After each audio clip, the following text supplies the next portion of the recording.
व्यक्ति जो मेहनत मजदूरी करके अपने परिवार का पेट पालता था, मजदूरी करके वो लौटा ही था, शाम का वक्त था, घर जाना चाह रहा था, वो घर जा ही रहा था। रास्ते में उसे एक दुकान दिखती है जहाँ जाकर वो कहता है कि मुझे कुछ भुने हुए चने चाहिए, हैं क्या आपके पास? सामने वाला कहता है हाँ, अच्छे चने हैं, ताजे चने हैं, ले जाओ। कितना चाहिए? तो बोलता है बस मुझे पाव भर चाहिए, और वो चना लेता है, चना लेकर अपने घर चला जाता है। चना ले जाकर जब वो अपने घर जाता है, तो उसके घर में जो मौजूद व्यक्ति होते हैं, उसमें से लगभग 5 से 6 व्यक्ति उस चने को खाते हैं। और जब उस चने को खाते हैं, शाम का वक्त था, रात के 9 बज रही थी, सभी लोग खाना-वाना खा लिए थे। घर में जो सब्जी बनी थी, उस दिन वो बनी थी शिमला मिर्च और आलू की। ये आपको इसलिए बताया जा रहा है कि ये ऐसा घटनाक्रम है जिसका अभी तक खुलासा नहीं हुआ है कि आखिर इस घटनाक्रम के पीछे की वजह क्या है। सभी लोग चना खाते हैं। उसमें से एक परिवार का एक सदस्य होता है जिसका नाम नरेश होता है। ये जो सच्ची घटना है, ये है उत्तर प्रदेश के बुलंदशहर की नरसेना जिला के अंतर्गत एक गांव आता है, मोहम्मदपुर बरवाला। वहां की ये सच्ची घटना है। 24 नवंबर 2024 को शाम रात के लगभग 9 बजे के आसपास एक व्यक्ति जिसका नाम नरेश होता है, जो कि मूक बधिर होता है, न वो सुन सकता है, न वो बोल सकता है। उसकी पत्नी होती है कविता, जो कि जिसका कि एक हाथ विकलांग होता है। उन दोनों का एक आंखों का चिराग था, एक लड़का था जिसका नाम होता है लव्यांश, जिसकी उम्र लगभग 6 से 7 साल के आसपास थी। अचानक से लव्यांश की तबीयत बिगड़ने लगती है। उसे उल्ट पहले वो बोलता है मुझे फ्रेश होने जाना है, लेटरिन जानी है, वो वहां जाता है। उसके बाद तुरंत ही उसको उल्टी होने लग जाती है। उसकी तबीयत खराब होती है। थोड़ी ही देर में जो माँ होती है कविता, उसकी भी तबीयत खराब होने लग जाती है। बेटे की तबीयत कुछ ज्यादा खराब हो रही थी। माँ की भी तबीयत खराब थी। वो असहाय, और पति था मूक बधिर, न वो कुछ सुन सकता था, न वो कुछ बोल सकता था। रोने चीखने चिल्लाने की आवाजें आ रही थी। वो जो माँ अपने बेटे के लिए कर सकती थी वो कर रही थी, लेकिन वो जो बच्चा था लव्यांश, उसकी तबीयत बिगड़ती ही जा रही थी। तभी थोड़ी ही देर के बाद उसी वक्त जो उसके बगल में एक घर होता है, जो कि उसके ससुर के भाई का होता है, जिसका नाम कलुआ होता है, उसके घर से भी रोने चीखने की आवाजें आने लगती है, क्योंकि उसके घर में भी कलुआ, उसकी पत्नी और उसकी 2 बेटियों की हालत बहुत ज्यादा खराब हो रही थी। सेम यही कंडीशन इनकी भी थी जो उन लोगों की थी। यानी कुल मिला के 6 सदस्यों की तबीयत खराब हो रही थी।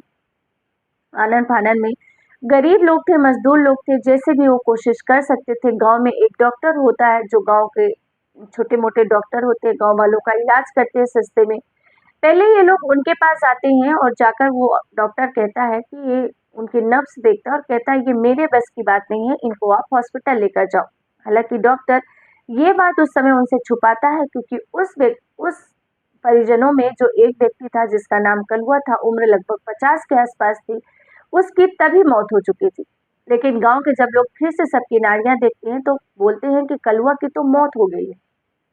कलुआ को छोड़कर बाकी लोगों को हॉस्पिटल ले जाया जाता है, और हॉस्पिटल ले जाने के बाद जो बच्चा होता है लव्यांश, दोनों जो नरेश और कविता का जो बेटा होता है, उसकी भी मौत हो जाती है।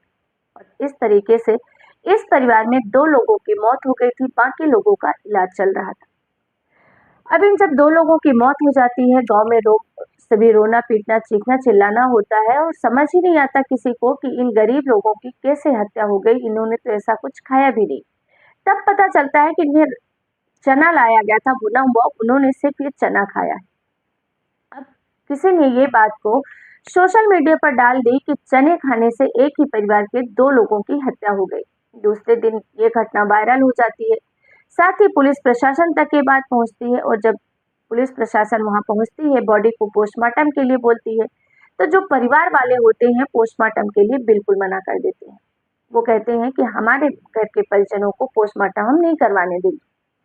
पुलिस भी कुछ नहीं कर पाती और दोनों को अंतिम संस्कार कर दिया जाता है।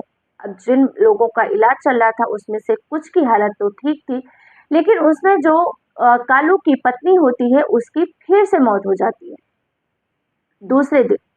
अब जब ये तीसरी मौत होती है तो पुलिस भी और सख्त हो जाती है, और वो अचंभे में भी आती है कि आखिर क्या वजह है कि एक ही परिवार के इतने लोगों की जान जा रही है।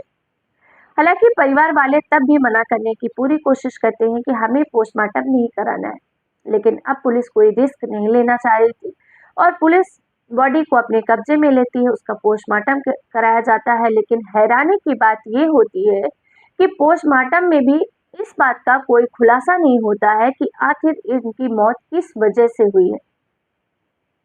हड़कंप मचा हुआ था। साथ ही जांच पड़ताल, जो चने लाए गए थे उन चनों की भी जांच होती है, फॉरेंसिक लैब के लिए भेजा जाता है। ये घटना अभी रिसेंटली 24 से 25 नवंबर की है और अभी इस घटना में पुलिस किसी भी नतीजे तक नहीं पहुंच पाई है कि आखिर एक ही परिवार के 3 लोगों की मौत कैसे हुई, वो भी एक साथ, और वो भी सिर्फ चने खाने से। कुछ लोगों का कहना है कि फूड पॉइजनिंग हो गई है, कुछ लोगों का कहना है कि जो शिमला मिर्च और आलू की सब्जी परिवार वालों ने खाई थी, शायद उसमें कुछ रहा हो। लेकिन अभी तक इस घटनाक्रम का कोई भी सच्चाई सामने नहीं आई। लेकिन खबर हैरान कर देने वाली है कि मात्र चने, भुने हुए चने खाने से कैसे किसी की मौत हो सकती है, वो भी एक नहीं, 3-3 सदस्यों की, एक ही परिवार की। इस घटनाक्रम में जो भी खुलासा होगा, मैं उसका वीडियो जरूर आप लोगों के लिए लेकर आऊंगी, ताकि उसमें कुछ जो भी सावधानी आप बरत सकते हैं, उससे जो भी आप सीख सकते हैं, वो जरूर लें।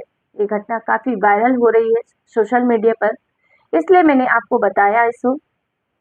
आपको इस घटना के बारे में क्या कहना है, या आपकी राय में क्या हो सकता है इन लोगों की मौत की वजह, आप हमें कमेंट करके जरूर बताएं। लेकिन जो भी हो, जो नरेश मूक बधिर व्यक्ति था और उसकी विकलांग पत्नी कविता, वो दोनों तो बच जाते हैं, लेकिन उनका इकलौता बेटा जो था, जो उनका सहारा था, लव्यांश, उसकी मौत हो जाती है। वाकई में ये बहुत ही दर्दनाक और बहुत ही बुरी घटना है। भगवान उनकी आत्मा को शांति दे, साथ ही माँ बाप को हिम्मत दे कि वो अपनी आगे की जिंदगी काट सके। फिर मिलेंगे एक नई सच्ची क्राइम घटना के साथ। तब तक के लिए आप सबका बहुत बहुत धन्यवाद। जय हिंद, जय भारत।